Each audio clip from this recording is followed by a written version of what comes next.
Magandang umaga po sa lahat. May explanation na po ako sa mga beginners na gusto gumawa ng trigger. Ayun. So, at bumili ng trigger. Kung yung trigger nyo ay, magkusang mag-release. So, hindi naman talaga, posible naman pa talaga nun na magkusang mag-release yan. Kasi nakapix po lahat ng trigger natin nakaganon. Yan. Kunwari man na kusa siyang mag-release. So, explanation ko lang na. Kung kunwari lang. Ito lang, sobrang dali lang siya tanggalin. Ay, bawasan. Tawag ng tawag ito. Ayusin. Kunwari, nakaganon siya. Bawasan yung dito. Yan, focus ko lang yung camera. Dito yung bawasan natin. Ito. Para ito ay umatras pag ganon.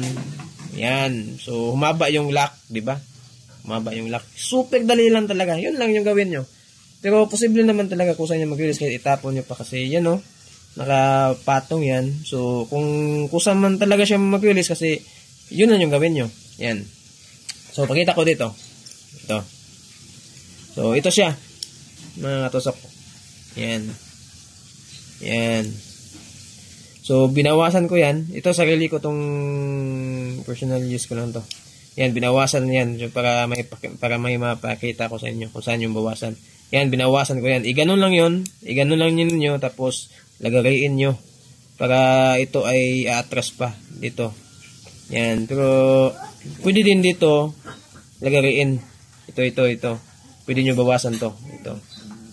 Yan. Pwede din dito. Yan po mga katusok ha. At, yan. Yun pa. Pag ito ay maraming karga na rubber, hindi siya kusang release. So, ang yung papunta niya kasi para siyang nakaganon, 'di ba? Pag ito ay maraming rubber, so ito ay igaganon niya, 'di ba? So, ito. Yan.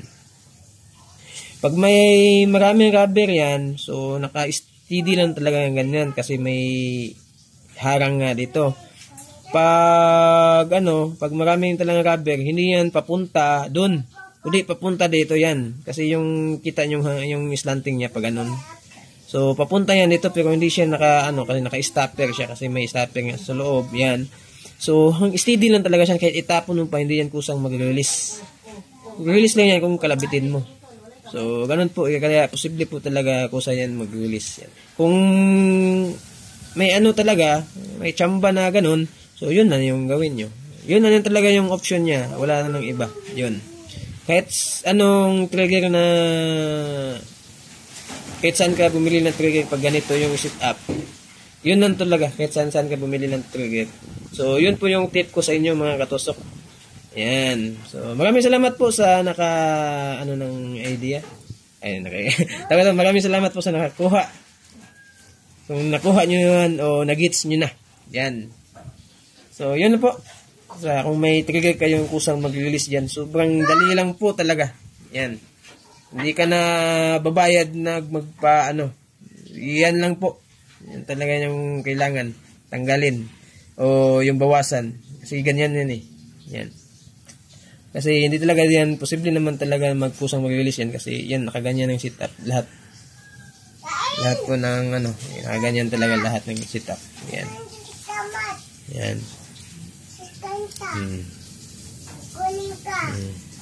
Yan. Tapos may spring pa ganun pa. Yeah, posible talaga. Yan. So maraming salamat po sa at paki-share sa ating video. Maraming salamat.